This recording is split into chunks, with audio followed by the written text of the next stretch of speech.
Hey there, retailers. Welcome to the Creative Shop Talk podcast. Today on the podcast, we're going to be talking about adding additional revenue streams to your main retail business. I'm not talking about, bringing in different types of giftware or product lines. I'm talking about completely different revenue streams.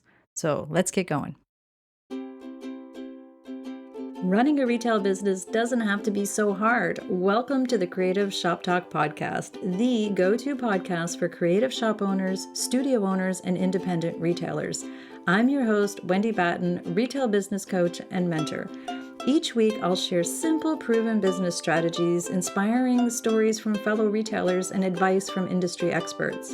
Together, we're going to work to find the success you want from your retail business with more profits in your till and a little more joy in your life. Have you ever wondered if there were other things in your business that we could add on? What else could we do under this roof, or what else can we do with our retail business?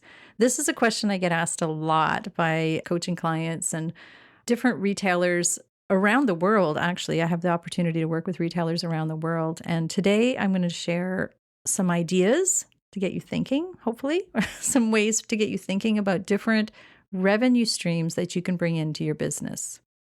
Let's talk about the changing face of retail. Let's talk about all the good things that are happening, all the crazy things that are still happening. As I'm recording this, the sky is not falling. It is okay. Things are okay with retail. Things are looking good coming up for retail. But maybe you felt a little bit wobbly. Well, I guess you did feel a little bit wobbly. We all felt a little bit wobbly last year. And now you're wondering how you can maybe secure or feel a little bit more in control if things get wobbly again. So one of the things that I like to help retailers do is brainstorm different ways that they can bring other revenue streams into their business. And I see it happen all the time. So recently, one of my retailers, beautiful shop, things are going well and good and fine. And, profit is there and she loves her business and all is well. But she wanted to add some more security, I think. And I mean, we all know nothing is secure. I think we've all been shown that nothing is secure anymore. But, she wanted to just sort of make sure that if this goes down, this will support her, or if that goes down, this will support her. And so I'm a big believer in having multiple streams of revenue if you have the bandwidth in your business. And it might not mean right away. This might not be something that you want to do right now. This might not be the thing for you. And I'm going to share lots of different ideas. And some of them you're going to just say, nope.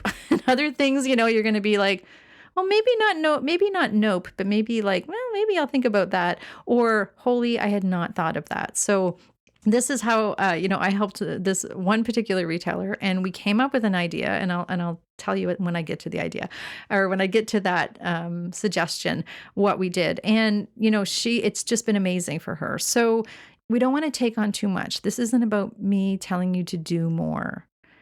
This is about thinking outside the box a little bit and expanding what we're already doing well, or what we're enjoying, and adding more profits. So a couple of things, when we go through this list and things, spark ideas. This is the whole intention for this episode. I want to spark some ideas and get you thinking about other opportunities.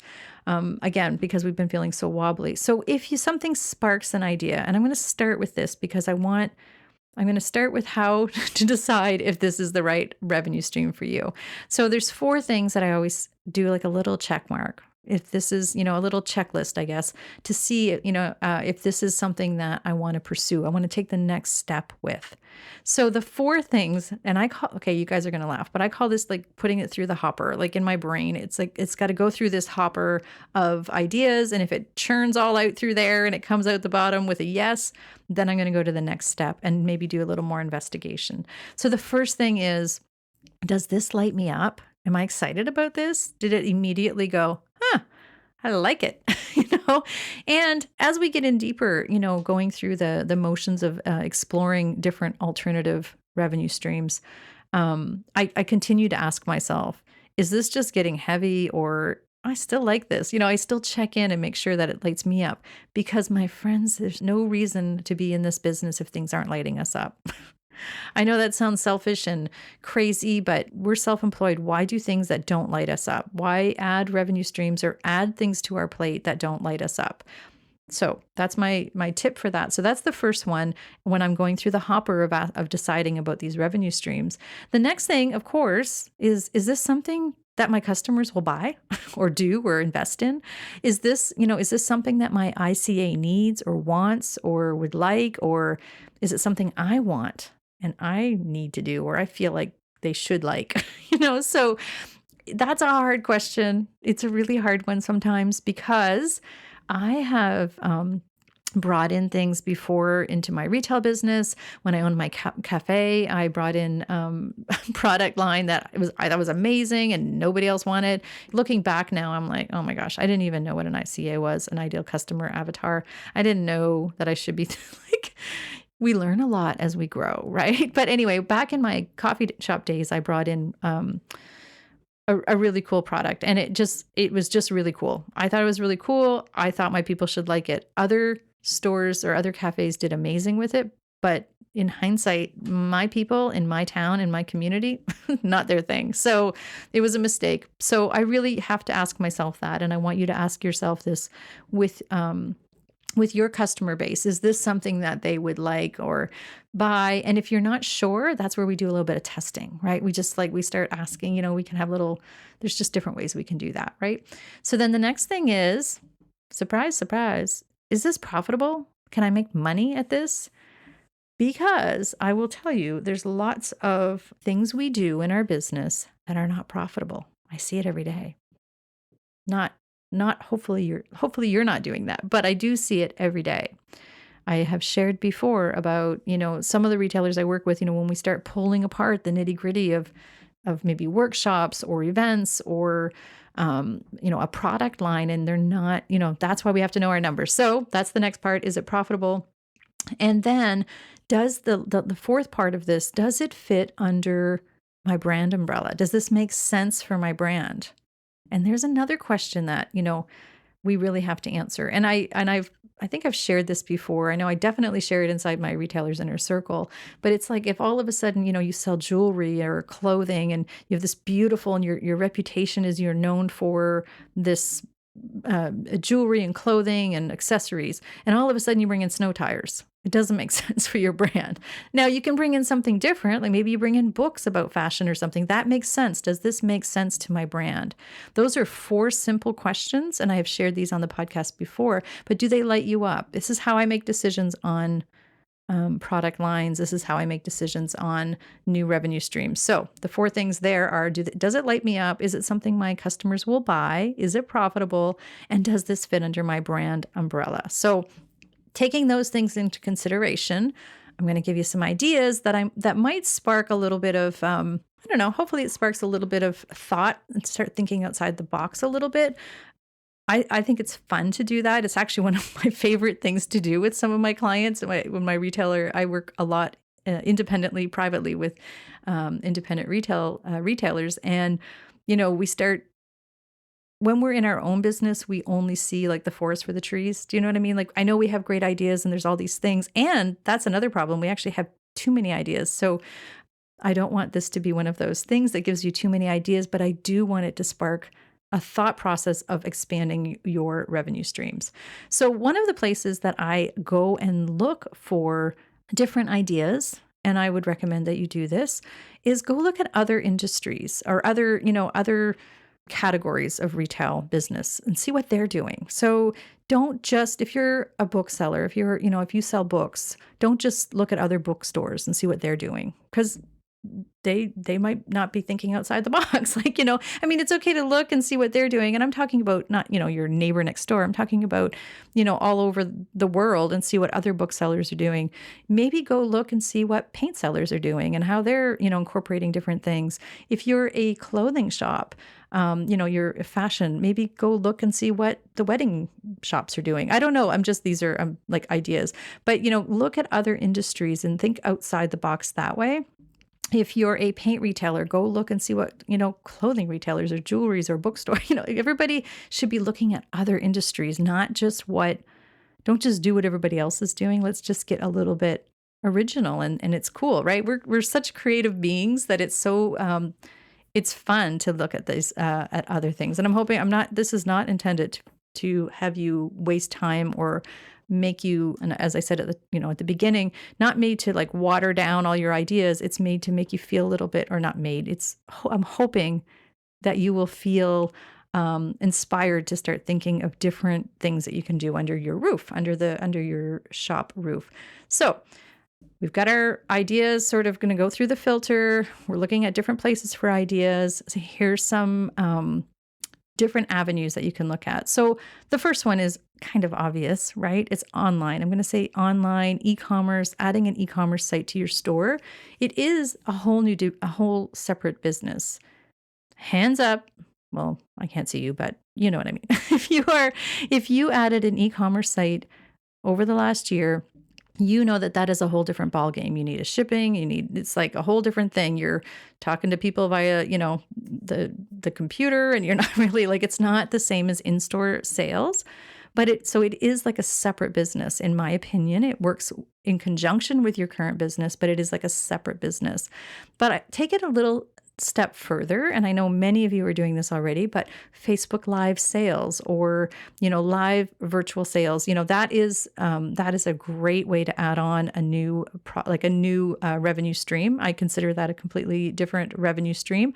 But also think about other places that you can sell your wares. If you do have an e-commerce, or even if you don't, we have Etsy, Amazon Handmade is a great place. I know I have many, many creatives listening to us. Also scalable digital products, right? Digital products, things that you create once. Maybe it's an SVG file or an ebook on how to do anything that you are doing that people are always asking you, like, how do you do that? Or, things that might be like a no-brainer to you. Teach those skills, do an ebook, create a video series, those kinds of things. You can sell those and they're scalable, right? You do it once and it's done. It's on your website. You can just sell it over and over again. So whether that's painting or, how to choose the right books or how to match earrings with clothing. I'm not a fashion person, as you guys know. But what I'm saying is, what do you do well and what could you just digitalize? And if, again, many of you are doing things like SVG files, and maybe you have some kind of creative thing that you're doing, what could you just digitalize, do it once and sell that people would buy? So this is, kind of on the e-commerce side, but on the online world side. So again, that might be an easy thing for you to add on. Another thing is something service orientated for your customers. So this could be workshops. This could be doing custom painting, if that's, the thing for you. It could be design consulting. Maybe you're really, really good at helping people figure out, like, your customers come in the store regularly. It could be fashion consulting. Like, could you add that to your shop mantra? If you are really good at putting an outfit together, I could use you. But if you are really, really good at putting an outfit together, and to you, it's a no-brainer. And, how could you scale that? Could you do private appointments? Could you do virtual? Maybe whatever the situation is, how could you easily add that to your revenue streams in your business? So again, maybe there's bringing in-house services. So maybe if you are a DIYer, maybe you're going to bring in an upholsterer into your business. You're going to have your own furniture refinisher inside. Maybe you're going to bring in somebody who fixes whatever it is that's in your business. Just think about different things. Like, what's a thing? What's something that your customers come in regularly, and maybe they have to go someplace else to do? What could you do under your roof? It might mean bringing in somebody that's an expert in that. It might not be you that does that, but if you have that person under your roof, so maybe it is an interior designer or whatever it could be. So start thinking about different ways. I will tell you a couple of things that I see scaling really well right now, as I'm recording this. Design consulting, but even in smaller areas, like not necessarily to take away from interior designers or anything, but if people are coming into your shop and they love how you seasonally decorate, well, there's a really big business for going to other, helping people decorate their homes, whether it's seasonal or staging or, and if you're really good at that, or you can set a vignette up in a minute, or you can do outside decor, or you can see it in your mind's eye, like it's a piece of cake for you. It's not so easy for other people. So if you say, I'm going to do a consult, we're going to figure out your outside for your holiday decor or your summer or whatever. There's just lots of different opportunities on the service orientated side. So start thinking of different things that you can do in your business. The next one is a little bit different. So bear with me as I share this one.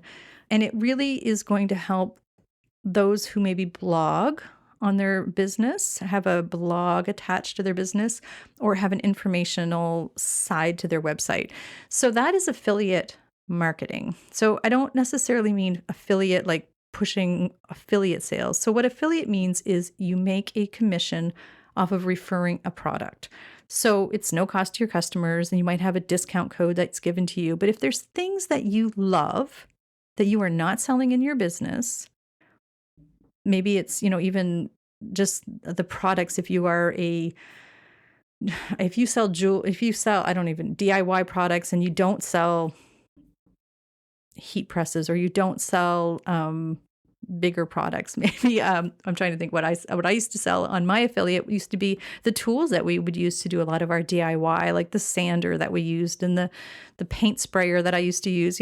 People were always asking me, well, what paint sprayer are you using? Well, I just set up an affiliate link, and and you can do that by contacting the companies or through Amazon. There's lots of different ways to set up affiliate commission. And because people were always asking me, so we used to spray paint a lot of furniture in our business, and people were always asking me. I wasn't selling sprayers, so I would just use it as an affiliate link. So I would be able to share that with anybody. So again, that comes with blog posting or just referrals if people are asking you. There might be nothing, there might be something. I will tell you, it is not a huge income for most of us, but every little bit helps, right? So it can be good. If you are taking courses, or if you have a favorite service that you love a lot, maybe you love MailChimp. MailChimp has an affiliate program. So if you refer it to your fellow retailers or, somebody else, they'll pay you a small commission on that. It's not, it's just a little tiny bit. Sometimes it's worth taking time to sit down and do that. And sometimes you'll be like, yep, that's not my thing. But I want you to be aware that this is an income stream that's possible if you are intentional with it. So again, with blog posting and referrals and that type of thing. The next one is, again, kind of along the same lines, but a little bit different. And this is our fourth idea of adding revenue streams, and it's add income. And that can be as simple as, and not everybody loves this idea, so you can do it or not do it. I've seen retailers do this. I've seen retailers absolutely not want to do this. So you do you. But it's adding Google ads onto your website, or adding an ad network onto your website. Again, it depends on if you're blogging or driving a lot of traffic to your website. It might mean something, or it might mean nothing. And that's those ads that pop up on websites, and you have control of the placement of them and that kind of thing. So I do have retailers who have Google ads on their website, and it doesn't pop up like it does, when you see sometimes with recipes, it doesn't have to be everywhere. They have like discrete ones on their sidebar or whatever. They have a lot of traffic, so they have some income that comes from that. Another uncommon but cool uncommon but cool. That's us, the cool kids, right? So anyway, the uncommon but cool thing is partnering or asking other businesses. If you have a website that is popular, has a really good reputation, and you're getting lots of traffic, other businesses might want to be associated with you, and you can sell space, rent out like space, like on the side of your website, on the sidebar of your page for Joe's coffee shop next door. So Joe's coffee shop might say, oh my gosh, all your customers are coming, like all your customers are my customers, and I really want them to come over. And I love that, and if you have this great, awesome business running, then you can sell Joe Joe's Coffee Shop or whatever, a space on your website. Again, this might be crazy for you, but I wanted to spark some interest, and I have seen that work really well with some retailers. So think about that one. And it's like, you can charge like $50 a month or $75 a month. For me personally, I used to put my website on or my business name on other people's websites quite regularly, because for $50 or $25, I had one that was, $25, and it was a local restaurant that was, hit all the time. Like they had tons of downloads and tons of people would come in. So there you go. They would see my ad on that person's website and come into my shop. So it was an inexpensive ROI for me. But you can do the opposite. You can have, a little bit of extra income. Every little bit counts, right? So number 5 is adding a subscription service or recurring revenue to your business. So this could be a monthly subscription box. This is super popular, my friends, right now. If you are aware of this, you know how popular they are. If you are not, listen up, come back to me, because subscription boxes are the hottest things right now. It is a wonderful way to add recurring, reliable revenue to your business. There's tons of different ways of doing it. I have tons of retailers inside my Retailers Inner Circle. We've done training on subscription boxes. It's such a great way to add revenue to your business consistently. So you have 10 of these boxes, or 20 or 100 or 400 or 500 boxes or 1,000 boxes, depending on your audience and your market, buying the same thing every month. They subscribe to it, or maybe every quarter or bi-monthly, whatever you do. So that works really, really well. And it's a really great way to add a recurring revenue, which is so much more reliable than hoping for just, this with the stability last year, that wobbly feel I was talking about. Subscription boxes were really popular. I have a lot of retailers who have paid VIP clubs. So you can have a group of your fans, of your awesome clients that love you and want to they're just, the adoring fans that you have, the regulars, everybody that just loves all your products, and you build that reputation up. And you have them join at a fee every month, and they get maybe first dibs, or they get specials and perks and different things from your store. They are paying basically to get discounts. They are your loyalist fans as a rule, and you give them a little more attention. So this is a really, really great way to add a awesome loyalty, paid loyalty group to your business.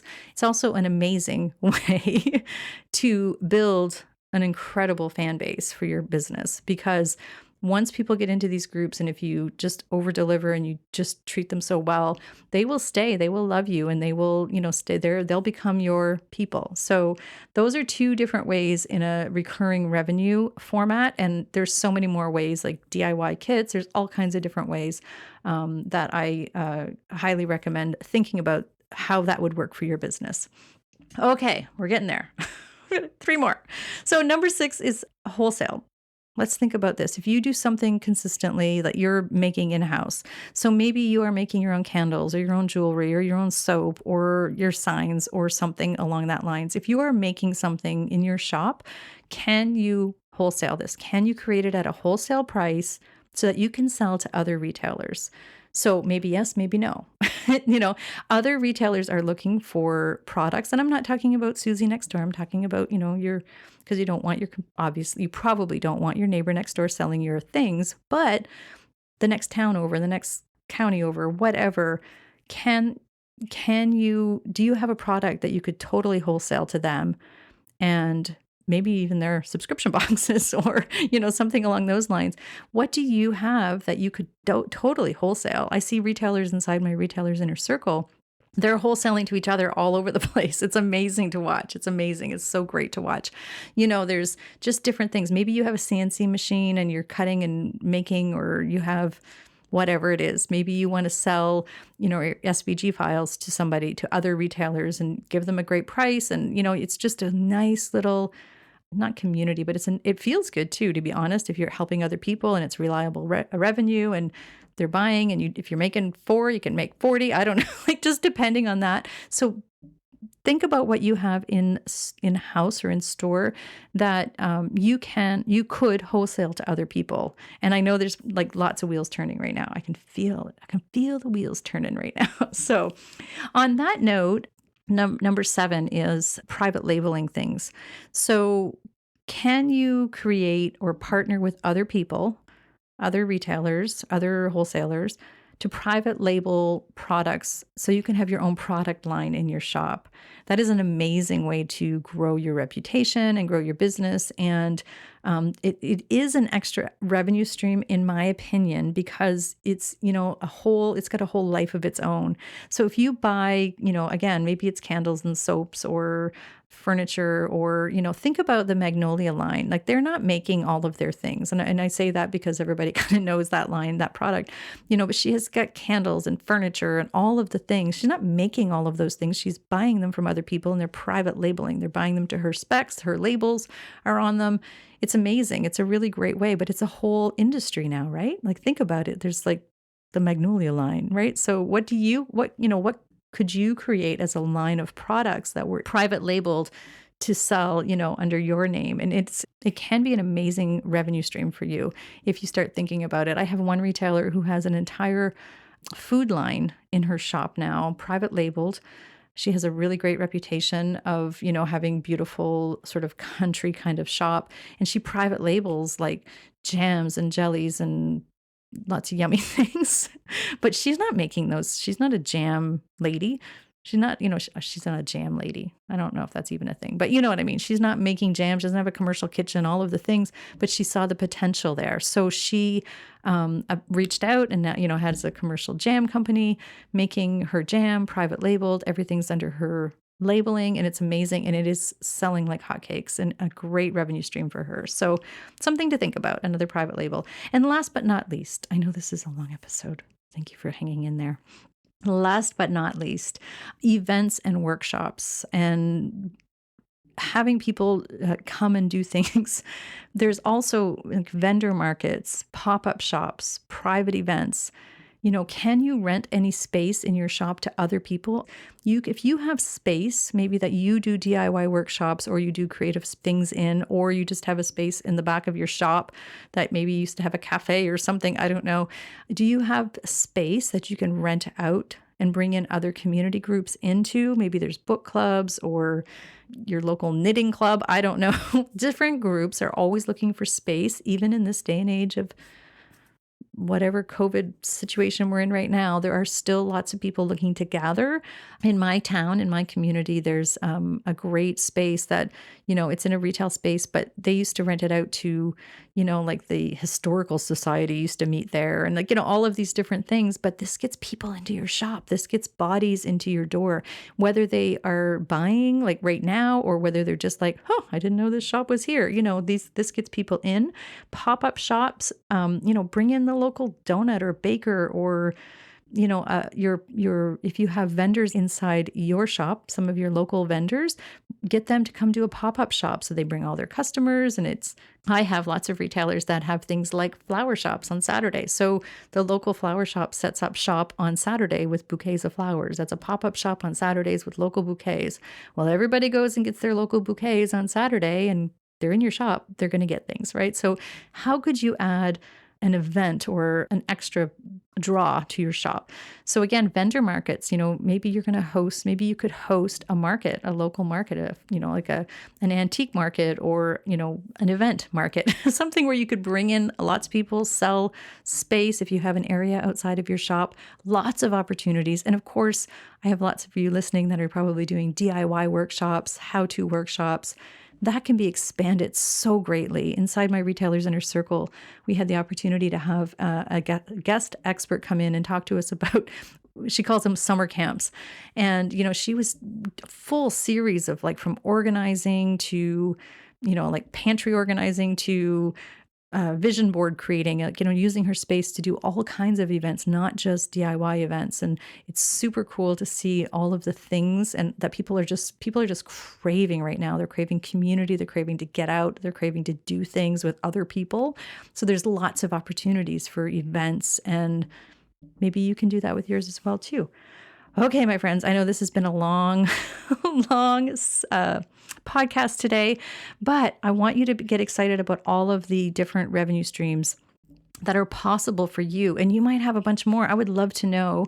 Leave us a comment on the podcast. Send me an email. You can find me at wendybatten.com. I would love to know some alternative and extra and cool things that you're doing as additional revenue streams inside your retail business, because we don't want to be so wobbly, right? If we had, if the events were doing really well and, not the private label, and this is doing well and not this and that's doing well. So it's okay if there's a little bit of give and take, right? Up and down of things.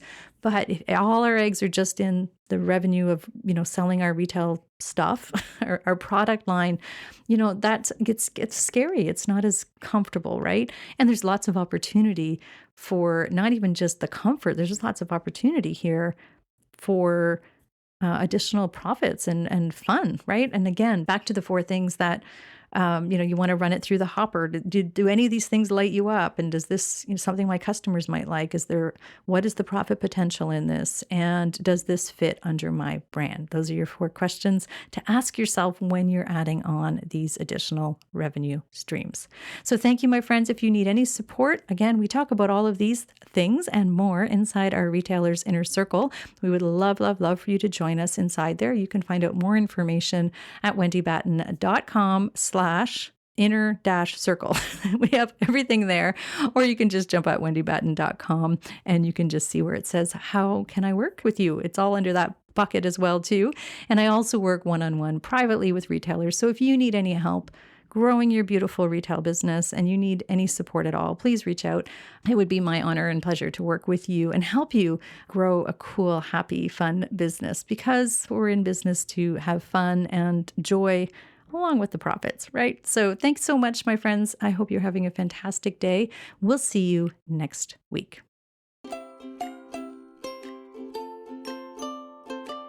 Well, that's it for this week's episode of the Creative Shop Talk podcast. I'm so glad that you were here to join us this week, and I hope you found value in what we're sharing here.